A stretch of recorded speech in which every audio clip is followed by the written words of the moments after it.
Welcome to Guide Guru. We hope this video helps. You're ready to begin. Sign in now using your Microsoft account and open Teams. Once signed in, make sure the app has camera and microphone permission. This prevents last-minute failures. Next, you'll test devices. Open Settings Devices and choose the correct camera, mic, and speaker, then speak to confirm levels.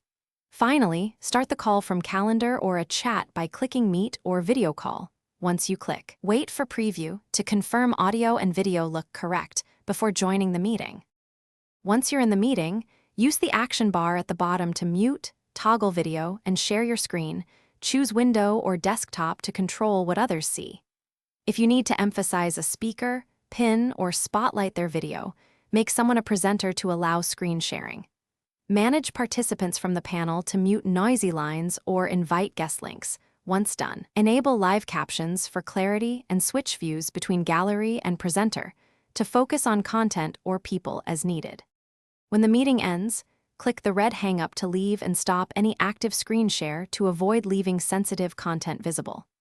If you recorded, save the file to chat or OneDrive and confirm sharing permissions so attendees can access it later.